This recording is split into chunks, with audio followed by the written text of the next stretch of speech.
नमस्कार, मैं हूं बालकृष्ण फरेजा। आप देख रहे हैं डेली लाइव। आइए शुरुआत करते हैं आज के मुख्य समाचारों की। दुर्गा कॉलोनी स्थित वाटर वर्क्स की टंकी पर चढ़ा वृद्ध किसान, कृषि भूमि को लेकर चल रही मुकदमेबाजी में संगरिया पुलिस पर लगाया कथित रूप से तंग परेशान करने का आरोप। भाखड़ा नहरों में पानी छोड़ने की मांग को लेकर किसानों ने बुधवार को जिला कलेक्ट्रेट पर प्रदर्शन कर सौंपा ज्ञापन। रीट पेपर लीक प्रकरण को लेकर जयपुर में विरोध प्रदर्शन कर रहे भाजपा कार्यकर्ताओं पर लाठीचार्ज का विरोध। भाजपा कार्यकर्ताओं ने कलेक्ट्रेट के समक्ष प्रदर्शन कर सौंपा ज्ञापन। बिजली कॉलोनी के बाशिंदों ने जिला कलेक्टर को ज्ञापन देकर 132 केवी की विद्युत लाइन को हटाने की मांग। आम आदमी पार्टी कार्यकर्ताओं ने विद्युत निगम कार्यालय में घुसकर घंटियां बजाकर किया विरोध प्रदर्शन। और अब समाचार विस्तार से। कृषि भूमि को लेकर चल रही मुकदमेबाजी में संगरिया पुलिस पर कथित रूप से तंग परेशान करने का आरोप लगाते हुए एक किसान बुधवार को जंक्शन की दुर्गा कॉलोनी में स्थित वाटर वर्क्स के टैंक पर चढ़ गया। पुलिस ने समझाइश कर उसे नीचे उतारा। विवादित कृषि भूमि को लेकर चल रही मुकदमेबाजी में संगरिया पुलिसकर्मियों की ओर से विपक्षी पार्टी के साथ कथित रूप से मिलकर तंग परेशान करने का आरोप लगाते हुए एक करोड़ किसान बुधवार को जंक्शन की दुर्गा कॉलोनी में वाटर वर्क्स के ओवरहेड वाटर टैंक पर चढ़ गया। किसान ने इस मामले की निष्पक्ष जांच किसी अन्य अधिकारी से करवाने तथा खेत में घुसकर कथित मारपीट व तोड़फोड़ करने वाले पुलिसकर्मियों को सस्पेंड करने की मांग की है। सूचना मिलने पर सीओ सिटी प्रशांत कौशिक व जंक्शन पुलिस थाना प्रभारी अशोक बिश्नोई के नेतृत्व में पुलिसकर्मी मौके पर पहुंचे और पानी की टंकी पर चढ़े किसान से समझाइश के प्रयास किए। इस दौरान सैकड़ों की संख्या में वहां लोग एकत्रित हो गए। इस मौके पर पहुंचे टंकी पर चढ़े किसान के परिवार के सदस्य भी मौके पर मौजूद थे। टंकी पर चढ़े प्रौढ़ की पहचान जगदीश पुत्र मेघ सिंह गिल निवासी गांव मानकसर संगरिया के रूप में हुई है। मौके पर मौजूद जगदीश सिंह के छोटे भाई आत्मा सिंह ने बताया कि उन्होंने चक 20 MKS रोही मानकसर में 6 बीघा जमीन खरीदी थी। कब्जा लेने के बाद उन्होंने पिछले साल जमीन में गेहूं की बिजाई की हुई थी। गेहूं की कटाई के बाद पराली को आग लगाई तो वो गाँव मानकसर की ही विपक्षी पार्टी के लोगों ने संगरिया पुलिस थाना में झूठा मुकदमा दर्ज करवा दिया कि यह उनकी जमीन है, उस पर कब्जा करने का प्रयास किया गया। आत्मा सिंह के अनुसार जबकि जमीन का कब्जा उनके पास है और रजिस्ट्री, इंतकाल, पानी की पर्ची व गिरदावरी आदि भी उनके नाम है। संगरिया पुलिस ने जांच के बाद उनके खिलाफ चालान पेश कर दिया। इस पर उन्होंने तत्कालीन जिला पुलिस अधीक्षक प्रीति जैन से मिलकर मामले की जांच बदलवाई। रावसर पुलिस थाना प्रभारी ने जांच की। इसके बाद फिर राजनीतिक दबाव बनाया गया तो बीकानेर रेंज के पुलिस महानिरीक्षक के समक्ष पेश हो जांच बदलाने की गुहार लगाई। आईजी ने मामले की जांच श्रीगंगानगर के पुलिस अधिकारी को सौंप दी। वर्तमान में जांच जारी है। आत्मा सिंह के अनुसार उन्होंने उक्त जमीन पर न्यायालय से स्थगन आदेश भी प्राप्त कर लिया, लेकिन पुलिस स्टे आदेशों की अवहेलना कर रही है। 26 जनवरी को पुलिस उनके खेत में आई और वहाँ खड़े ट्रैक्टर वगैरह खेत से बाहर निकालने की बात कही। इसके बाद पुलिस उनके घर गई और परिवार की महिलाओं को धमकाने लगे। इस पर वे 27 जनवरी को जिला पुलिस अधीक्षक के समक्ष पेश हुए, लेकिन वीसी में व्यस्त होने के कारण वे एसपी से नहीं मिल सके। लेकिन उन्होंने एसपी के नाम प्रार्थना पत्र सौंपा। उसी दिन विपक्षी पार्टियों के लोगों की ओर से उनके खिलाफ संगरिया पुलिस थाना में झूठा मुकदमा दर्ज करवा दिया गया। उन्होंने कहा कि इसके अगले दिन वे 28 जनवरी को एसपी से मिले। स्टे ऑर्डर की कॉपी को दिखाते हुए बताया कि विपक्षी पार्टी की ओर से उनके खिलाफ झूठे मुकदमे दर्ज करवाए जा रहे हैं। उन्होंने विपक्षी पार्टी के खिलाफ कानूनी कार्रवाई करने की एसपी से गुहार लगाई, लेकिन इसके बावजूद आरोप है कि मंगलवार को संगरिया पुलिस ने उनके खेत में आकर पूरे परिवार के सदस्यों के साथ मारपीट की तथा कुछ सामान उठा कर ले गए। एसपी से बात की गई तो पुलिस ने दोबारा उनका सामान लौटाया। उन्होंने कहा कि पुलिस उन्हें बेवजह तंग व परेशान कर रही है। उन्होंने संगरिया पुलिस के उक्त पुलिसकर्मियों को सस्पेंड करने की मांग की। मानकसर पिंड है जी, इन्हों दे पुलिस वाले रोज ही तंग करते बिना मतलब तो झूठे मुकदमे बना देंगे है। 26 तरीक को आके घरे आके बुढ़िया गाला कढ़ के इन्हों करे गाला खेत च गाला धुआं कढ़ के। उस तो बाद एसपी दे पेश हुई सी। एसपी मिलिया नहीं 27 तरीक को। उन्होंने सूचना देती भी थोड़े खिलाफ शिकायत होगी। संगरिया ने जाके मुकदमा बनाता इन्होंने। फिर कल आए सी जी, ये 4-5 जने से पट्ठे पुट्ठे लैन गए थे। पुलिस वाले आए 7 जने हैं। ये उन्होंने नाल का समान लै गए नाले कुट गए। तो हम एडमिट पे हॉस्पिटल से ना कोई सुनाई है ना लेना कितने ने। बस जी वो जमीन ली सी मुल वो करके उन्होंने पैसे लिए उन्होंने किए, उन्होंने मदद करते हैं कि राजनीति दबाव है कि सानू नहीं सी पता। आ जाते झूठे मुकदमे करी जाते हैं। जमीन लेने 1.5 साल हो गए। 6 महीने बाद साढ़े तो मुकदमा करता है।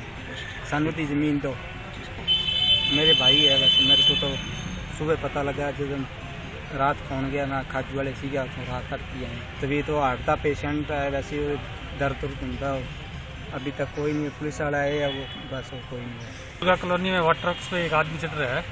वो मौके पे आके देखा, मालूमात किया तो जगदीश सिंह पुत्र मेघ सिंह निवासी मानकसर, इनका तो जमीनी संबंधी मामला है। उसमें क्या हमारी सुनाई नहीं हो रही है।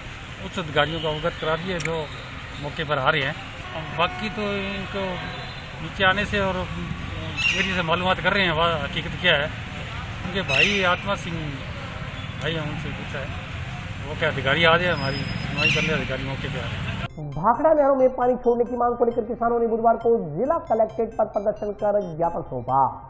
भाखड़ा की नहरों में पानी न छोड़े जाने से क्षेत्र के किसानों का आक्रोश बढ़ता जा रहा है। इसी के चलते नहरों में शीघ्र पानी छोड़ने की मांग को लेकर भाखड़ा क्षेत्र के किसानों ने बुधवार को जिला कलेक्ट्रेट पर प्रदर्शन कर ज्ञापन सौंपा। इस मौके पर किसानों ने बताया कि भाखड़ा की नहरों के किसानों को पानी की तुरंत आवश्यकता है, क्योंकि अब धूप अत्यधिक तेज हो रही है। इसके कारण भाखड़ा के अंतिम छोर का किसान फसल को ट्यूबवेल के पानी से पकाने में असमर्थ है, चूँकि भूमिगत पानी खा रहा है और अब फसल को पानी की सख्त जरूरत है। उन्होंने कहा कि रेगुलेशन कमेटी के सदस्य अधिकारियों को वस्तुस्थिति से अवगत नहीं करवाते। रेगुलेशन कमेटी के सदस्यों ने राजनीतिक प्रभाव से अपने अपने मोगे बड़े करवा रखे हैं। इन सदस्यों का नहरों में पानी भी अतिरिक्त चलता है। आज तक जो भाखड़ा का पानी 1812 क्यूसिक बनता है, वह भाखड़ों को कभी मिला ही नहीं। और इंदिरा गांधी नहर परियोजना के नवनिर्माण के चलते हर साल भाखड़ा में खरीफ नरमा कपास की बिजाई प्रभावित होती है। उन्होंने कहा कि 2 फरवरी को रेगुलेशन बनता था, अब 9 फरवरी तक खिसका दिया गया है। अगर 9 फरवरी को रेगुलेशन बनता है तो भाखड़ा की आधी से ज्यादा नहरों में 17 फरवरी को पानी छोड़ा जाएगा। 17 फरवरी को पानी छोड़े जाने की स्थिति में आधे से ज्यादा किसानों के खेतों में 24 फरवरी तक पानी पहुंचेगा।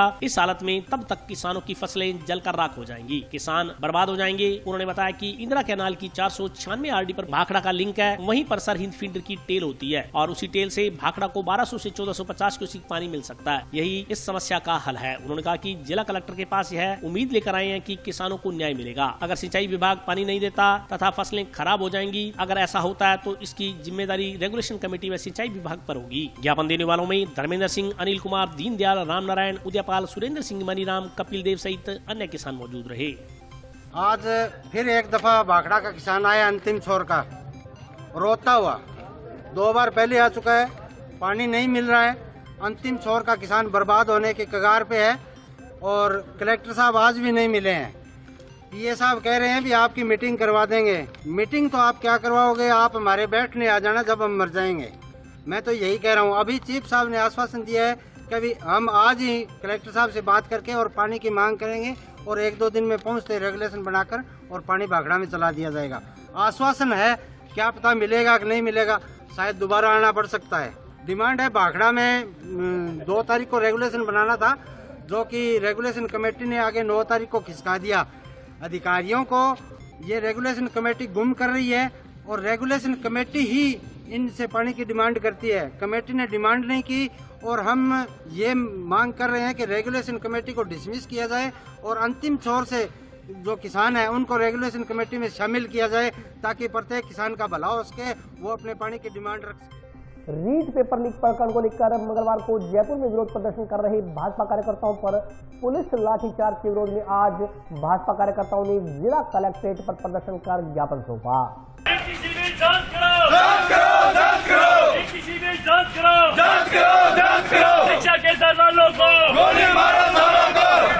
रीट पेपर लीक प्रकरण की सीबीआई जांच की मांग को लेकर मंगलवार को राजधानी जयपुर में विरोध प्रदर्शन कर रहे भाजपा कार्यकर्ताओं पर पुलिस लाठीचार्ज और हिरासत के खिलाफ बुधवार को भारतीय जनता पार्टी कार्यकर्ताओं ने जिला कलेक्ट्रेट पर प्रदर्शन किया। पार्टी कार्यकर्ताओं ने लाठीचार्ज की कड़ी निंदा करते हुए राजस्थान सरकार पर दमनकारी नीति अपनाने का आरोप लगाया। उन्होंने कहा कि कांग्रेस सरकार राजस्थान के युवाओं के भविष्य के साथ खिलवाड़ कर रही है और अपने चहेते नेताओं का बचाव कर रही है। उन्होंने मांग की कि रीट पेपर लीक प्रकरण की सीबीआई से जांच करवा इस मामले में संलिप्त सभी लोगों को बेनकाब किया जाए। विरोध प्रदर्शन के दौरान भाजपा कार्यकर्ताओं की जिला कलेक्ट्रेट के गेट पर कुछ देर तक पुलिसकर्मियों के साथ धक्का मुक्की भी हुई। कार्यकर्ताओं ने राज्य सरकार के खिलाफ नारेबाजी की। इसके बाद जिला कलेक्टर को ज्ञापन सौंप रीट पेपर लीक प्रकरण की सीबीआई जांच करवाने की मांग की। इस मौके पर भारतीय जनता युवा मोर्चा कार्यकर्ताओं ने आरोप लगाया कि राजस्थान की कांग्रेस सरकार की ओर से प्रदेश के 26 लाख युवाओं के साथ रोजगार देने के नाम पर धोखा किया गया। पहले कांग्रेस सरकार कहती थी कि भाजपा कार्यकर्ता झूठा भरम फैला रहे हैं, लेकिन रीट पेपर लीक प्रकरण की जांच कर रही एसओजी ने यह साबित कर दिया है कि इस प्रकरण में बहुत बड़ी धांधली हुई है। उन्होंने कहा कि भाजपा को एसओजी पर विश्वास नहीं है। राज्य सरकार छोटे लोगों को पकड़कर इस प्रकरण को शांत करवाना चाहती है, लेकिन भाजपा कार्यकर्ता प्रदेश के 26 लाख युवाओं के साथ खड़े हैं। भाजपा की मांग है कि सरकार रीट पेपर लीक प्रकरण में शामिल बड़े लोगों को पकड़कर उन्हें बेनकाब करे। इस मौके पर भाजपा युवा नेता अमित साहू, एससी मोर्चा प्रदेश अध्यक्ष कैलाश मेघवाल, पूर्व सभापति नगीना बाई, पूर्व विधायक संजीव बेनीवाल, सुशील शर्मा, रंजीत सिंह सहित कई पार्टी कार्यकर्ता मौजूद रहे। आज युवा मोर्चा की तरफ से रीट की परीक्षा में जो धांधली हुई है उसके खिलाफ युवा मोर्चा की तरफ से ये कलेक्टर साहब के माध्यम से ज्ञापन दी गया सीबीआई जांच के लिए। रीट की परीक्षा में धांधली कर राजस्थान सरकार के मंत्री, मुख्यमंत्री और बड़े बड़े अधिकारी संलिप्त है। निश्चित तौर पे युवाओं को के साथ एक बहुत बड़ा धोखा, न केवल युवाओं के साथ बल्कि उनके परिवार के लोगों के साथ भी, जिन्होंने अपना समय, रुपया और अपने एफर्ट्स वेस्ट किए हैं। ये आज जनता, राजस्थान का युवा खुद को ठगा महसूस कर रहा है और इसकी सीबीआई जांच के लिए हम सब लोगों ने आज ज्ञापन दिया, जिससे कि युवाओं को न्याय मिल सके और इस गूंगी भरी सरकार को चेतावनी दी जाए। देखिए, एक ये निश्चित तौर पे एक बात कही जाती है कि जब जब गहलोत सरकार मुसीबत में होती है या डरती है तो वो अपने सामने पुलिस को आगे कर देती है और लाठीचार्ज के अलावा इनके पास कोई और दूसरा चारा नहीं होता। लोगों की लोकतांत्रिक जो लोकतंत्र है उसके अंदर लोकतांत्रिक तरीके से जो भारतीय जनता पार्टी के कार्यकर्ता प्रदर्शन कर रहे थे उनको दमनकारी तरीके से इन्होंने दबाने का प्रयास किया। ये कहीं भी बर्दाश्त के काबिल नहीं है। रीट की परीक्षा राजस्थान सरकार ने जो आयोजित की, उस परीक्षा में जो जिस तरह की धांधली हुई, जिस तरह का घोटाला हुआ और जिस तरह से पेपर लीक प्रकरण हुआ, तो पूरे प्रदेश में बेरोजगारों के साथ, उनके हितों के साथ जिस तरह से खिलवाड़ इस राजस्थान प्रदेश की कांग्रेस सरकार ने किया है, आज हम भारतीय जनता पार्टी के कार्यकर्ता, युवा मोर्चा के कार्यकर्ता जो इस मांग को लेकर के इस पूरे प्रकरण की सीबीआई से जांच हो ताकि दूध का दूध पानी का पानी हो सके और इस प्रदेश के बेरोजगार नौजवानों को, युवाओं को एक तरह से न्याय मिल सके, इस मांग के साथ हमने जो है ज्ञापन देने का काम किया है। और यदि जब तक इसकी सीबीआई मांग जो हम कर रहे हैं, जब तक इस मांग पर अमल नहीं होता, भारतीय जनता पार्टी लगातार इस आंदोलन को आगे बढ़ाने का काम करेगी। आज जिला हेडक्वार्टर पर जो ज्ञापन दिया गया, ठीक इसी तरह से हर विधानसभा क्षेत्र पर भी हम कोशिश करेंगे कि भारतीय जनता पार्टी के कार्यकर्ता एकजुट होकर के इस रीट वाली लड़ाई में जो है इस कांग्रेस सरकार के साथ जो है इस आंदोलन को आगे बढ़ाने का काम करेंगे। ये इसी संदर्भ में जो आज ज्ञापन देने का काम हमने किया। जंक्शन स्थित वार्ड संख्या 57 बिजली कॉलोनी के बाशिंदों ने जिला कलेक्टर को ज्ञापन देकर क्षेत्र से गुजर रही 132 केवी की विद्युत लाइन को हटाने की मांग की है। जंक्शन स्थित वार्ड संख्या 57 बिजली कॉलोनी के लोगों ने जिला कलेक्टर को ज्ञापन देकर वार्ड में से गुजर रही 132 केवी की विद्युत लाइन हटाने की मांग की है। ज्ञापन में कहा गया है कि सतीपुरा बस स्टैंड से अबोहर रोड पर रेलवे ओवरब्रिज का निर्माण हो रहा है। इसमें ओवरब्रिज के ऊपर से 132 केवी की लाइन गुजर रही है, जो कि वर्तमान जमीन से लगभग 11 मीटर ऊंची है, जबकि तारों के नीचे से ओवरब्रिज की ऊंचाई लगभग 4 मीटर है, जो कि हाईवे मापदंड के अनुसार काफी नीचे है। ज्ञापन के अनुसार उपरोक्त 132 केवी लाइन से पिछले टावर से टेप करके 120 केवी जीएसएस तक तारें गई हुई हैं एवं 220 केवी जीएसएस से 132 केवी जीएसएस से भी टेप की हुई है। ज्ञापन के अनुसार ओवरब्रिज के ऊपर से गुजर रही 132 केवी लाइन की आवश्यकता नहीं है। तारें नीची होने के कारण कभी भी भयंकर हादसा घटित हो सकता है। उन्होंने कहा कि ओवरब्रिज का कार्य प्रगति पर है, परंतु इससे संबंधित किसी भी विभाग द्वारा आज तक कोई कार्रवाई नहीं की गई है। ज्ञापन में उपरोक्त 132 केवी की लाइन को तुरंत कार्रवाई कर हटाने की मांग की गई है। सर, यहाँ पे हम आए हैं 132 केवी लाइन को हटाने के बाबत। ये है कि अबोहर रोड बाईपास के ऊपर वहाँ पे हनुमानगढ़ का सबसे महंगा पुल का निर्माण हो रहा है। तो उस निर्माण के तहत क्या है कि सर वहाँ पे 132 केवी की लाइन है, वो वहाँ से ऊपर से गुजर रही है। तो नया जो पुल है निर्माण हो रहा है उसके ऊपर से, और इससे संबंधित कोई भी डिपार्टमेंट, हम सभी डिपार्टमेंट जो PWD डिपार्टमेंट है, ROB और बिजली बोर्ड प्रसारण, बिजली बोर्ड SC अधीक्षण अभियंता, हम सभी से मिल के आ रहे हैं और इससे संबंधित आज हम कलेक्टर साहब को भी अवगत कराने के लिए आए हैं।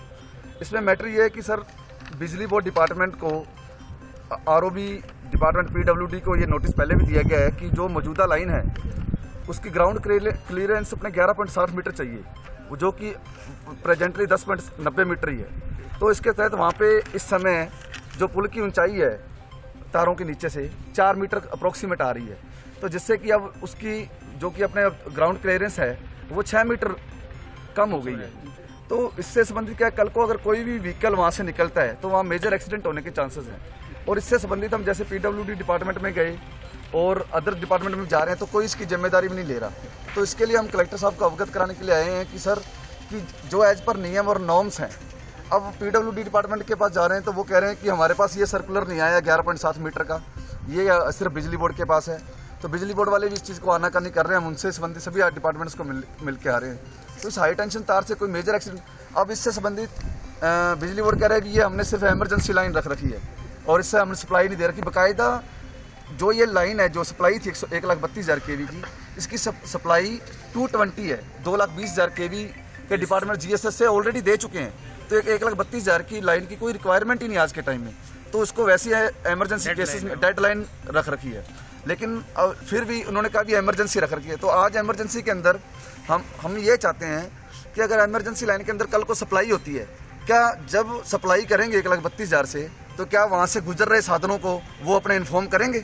क्या वो डिवाइडर लगाएंगे कि हाँ सर आज हम लाइट छोड़ रहे हैं, आज पुल के ऊपर से कोई आवागमन नहीं हो पाएगा? तो इससे कल को सर पब्लिक, आज कल को कोई मेजर एक्सीडेंट होता है तो उसकी जिम्मेदारी कौन लेगा? इसी के रिगार्डिंग हम वहाँ के वार्ड नंबर 57 के वासी हैं, सभी आए हैं। तो कलेक्टर साहब को हम ये अवगत कराना चाहते हैं कि साहब आपके अंडर, आपके डिस्ट्रिक्ट के अंदर ये मेजर एक्सीडेंट हो रहे हैं, कोई डिपार्टमेंट इसकी जिम्मेदारी लेने को तैयार नहीं है। प्रदेश कांग्रेस कमेटी के सचिव कांग्रेस नेता पुष्पेंद्र भारद्वाज का बुधवार को हनुमानगढ़ आगमन पर सैनिक स्कूल चित्तौड़गढ़ के सहपाठियों की ओर से अभिनंदन किया गया।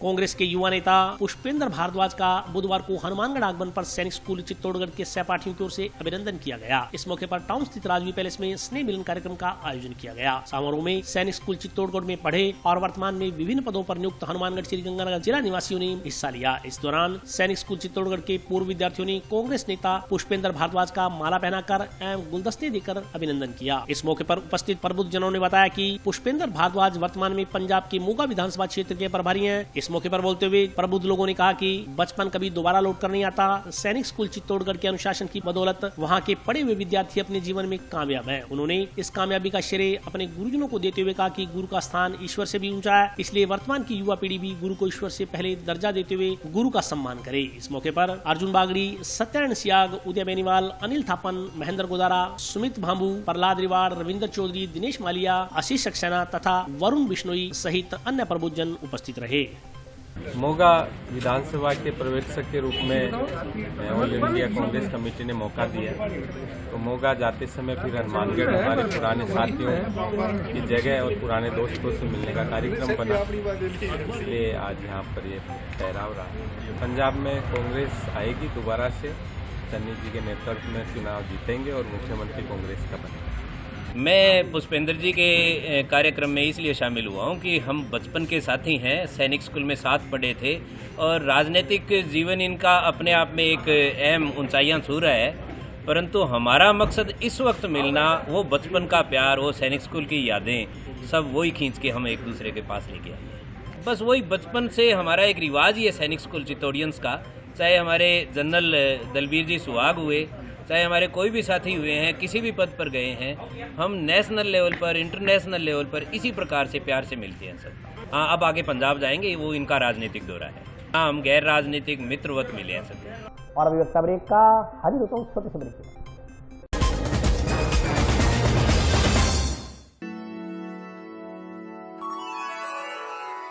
यूं तो कई बार मुझे हंसते देखा है, पर ये हंसी कुछ और है। ये गहना मुझ पर जचता है, पर ये महज एक गहना नहीं, ये रूपरेखा है मेरे मन की, हंसती खिलखिलाती लहरों की, जो आतुर थी अब तक मुझ पर सजने को। इसलिए ये गहना ही मेरा सच्चा श्रृंगार है, श्रृंगार है, श्रृंगार है।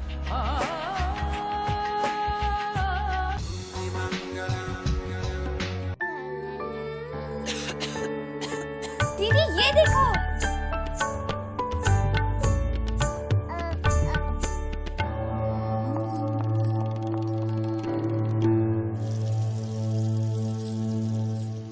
नोवेल कोरोना वायरस बीमारी को फैलने से रोका जा सकता है। खांसी और छींक के बाद और बच्चे को छूने से पहले अपने हाथों को साबुन से धोकर इसे फैलने से रोक सकते हैं। वो डॉक्टर साहब हैं? भाई साहब, खांसी और बुखार था, सोचा चेक करवा लूं।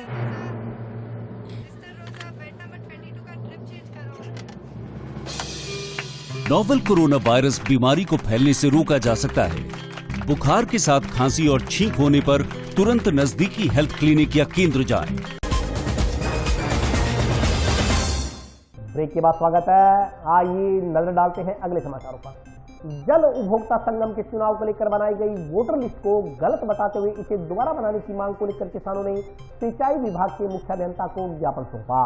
जल उपभोक्ता संगम के चुनाव को लेकर बनाई गई वोटर लिस्ट को गलत व भ्रमित करने वाली बताते हुए दोबारा बनवाने की मांग को लेकर चुनावी प्रक्रिया शुरू करने की मांग की गई है। इस मांग को लेकर बुधवार को बी के 30 क्षेत्राधिकार चकों के किसानों ने जल संसाधन उत्तर हनुमानगढ़ के मुख्य अभियंता को ज्ञापन सौंपा। ज्ञापन में कहा गया है कि बी के 30 के चुनाव को लेकर विभाग की ओर से मतदाता सूची तैयार करवाई गई है, जो सरासर गलत है। मत सूची को अंतिम रूप देने से पूर्व आक्षेप संबंधित कोई सूचना किसानों को नहीं दी गई। संबंधित मत सूची विभाग से प्राप्त करने पर पता चला कि यह सूची सरासर गलत तरीके से गोलमाल भ्रमित व गलत नामों से बनाई गई है। उन्होंने उदाहरण देते हुए कहा कि क्योंकि चक 30 LLW स्थित पत्थर नंबर 46/236 अंतिम पत्थर है, इसके बावजूद इस चक में पत्थर नंबर 111/315 को अंतिम पत्थर दर्शाकर गलत वोट बनाए गए हैं। इसके अलावा क्रम संख्या 120 से 137 तक एवं कुछ ऐसी महिलाओं व पुरुषों के वोट भी बनाए गए हैं जिनकी मृत्यु बहुत पहले हो चुकी है। किसानों के अनुसार चक 29 LLW B स्थित पत्थर नंबर 44/228 स्थित भूमि को मालिक की ओर से विक्रय किए जाने पर उक्त भूमि पर विक्रेता व क्रेता दोनों के वोट बना दिए गए हैं। क्रम संख्या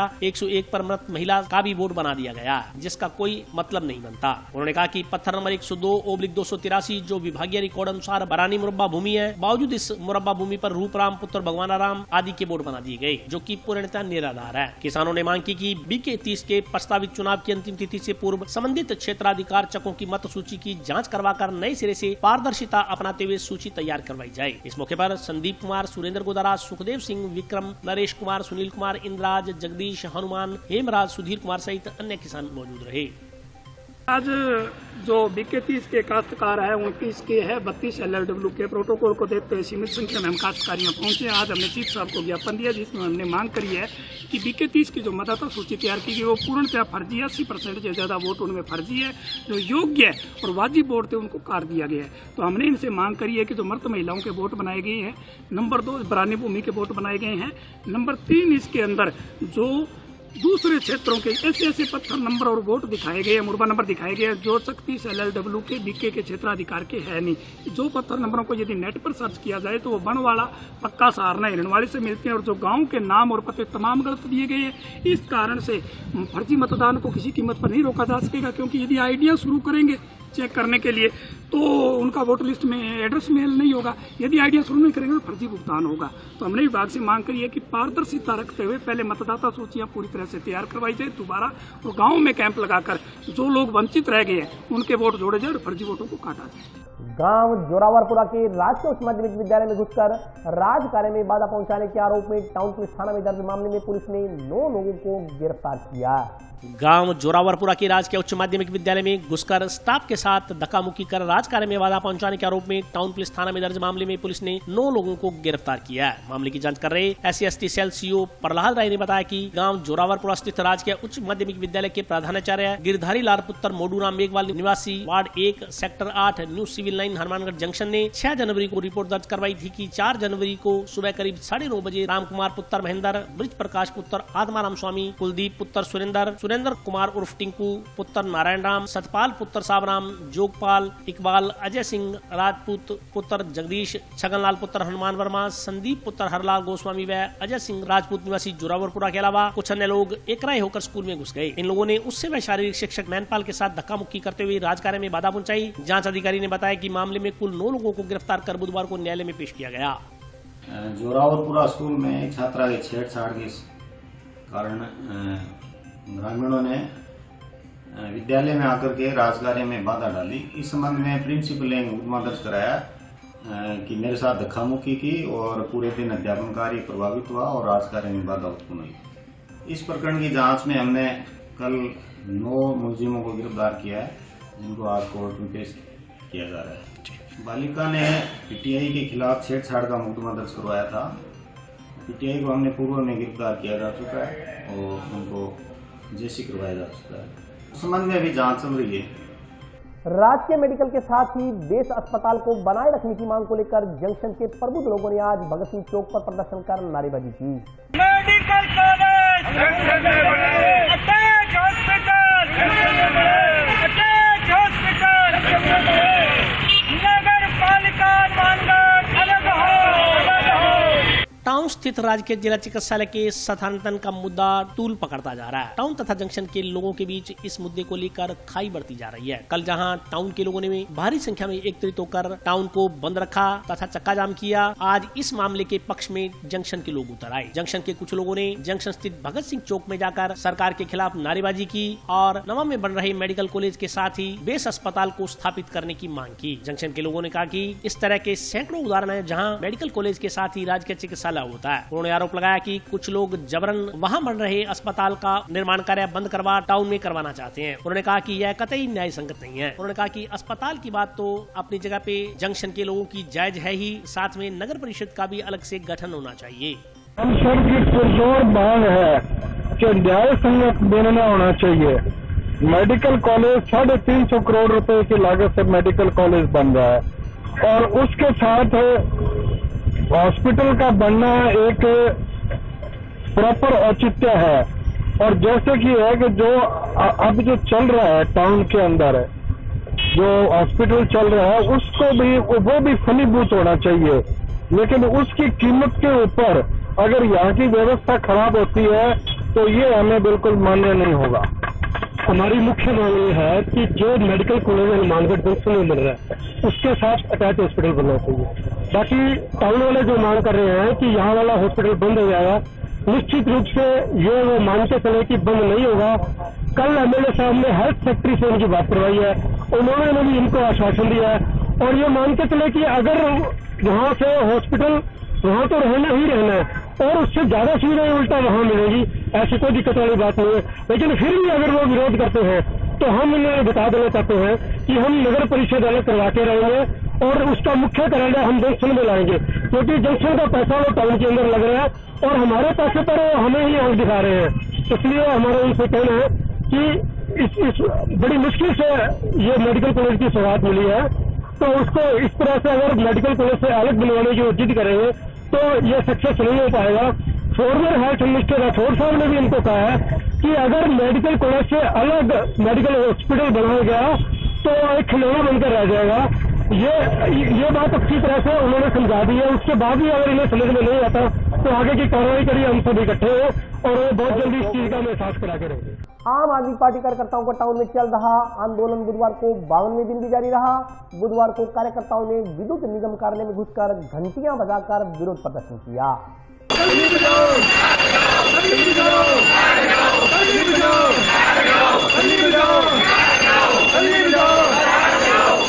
विभिन्न समस्याओं को लेकर टाउन स्थित जोधपुर विद्युत वितरण निगम कार्यालय के समक्ष चल रहा आम आदमी पार्टी कार्यकर्ताओं का धरना बुधवार को 52वें दिन भी जारी रहा। बुधवार को आम आदमी पार्टी कार्यकर्ता धरना स्थल से उठकर विद्युत निगम कार्यालय में घुस गए, जहां उन्होंने घंटियां बजाकर विद्युत संबंधी आमजन की समस्याओं को हल करने की मांग की। इस मौके पर बोलते हुए आम आदमी पार्टी के जिलाध्यक्ष सुरेंद्र बेनीवाल ने आरोप लगाया कि उन्हें आंदोलन करते हुए लगभग 2 माह बीत गए, लेकिन राज्य सरकार अथवा जिला प्रशासन की ओर से कोई सुनवाई नहीं की जा रही। उन्होंने कहा कि राज्य सरकार की उपेक्षापूर्ण रवैये से परेशान होकर आज आम आदमी पार्टी कार्यकर्ताओं ने दफ्तर के अंदर जाकर घंटी बजाने का निर्णय लिया। इसी के चलते आज अपनी मांगे मनवाने के लिए सरकार के खिलाफ जमकर नारेबाजी की गई। उन्होंने कहा कि वे निरंतर इसी प्रक्रिया को दोहराते रहेंगे जब तक स्थानीय स्तर की समस्याओं को स्थानीय अधिकारी हल नहीं कर देते। वे आमजन के पक्ष में संघर्ष करते रहेंगे। इस मौके पर भारी संख्या में पुरुषों के साथ साथ महिला कार्यकर्ता भी उपस्थित रही। आमजन की बिजली समस्या को लेकर के आम आदमी पार्टी हनुमानगढ़ सहायक अभियंता कार्यालय के आगे आज 52वें दिन धरने पे है। पार्टी ने बहुत शांतिपूर्ण प्रदर्शन किया है और बहुत शालीनता से, लेकिन सरकार और अधिकारियों के कान पे जूं नहीं रेंग रही है। आज हमने तय किया है कि लोगों को जगाने के लिए, सरकार को जगाने के लिए हम घंटी बजा करके सरकार को जगाने का प्रयास कर रहे हैं।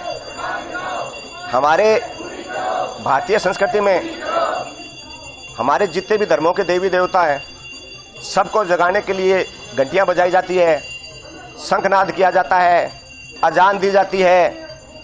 इस तरीके की अलग अलग जो है वो चीज़ें होती रहती है और सबका एक उद्देश्य होता है कि भाई अपने ईश्वर को जो है वो जगाना। सरकार को जगाने के लिए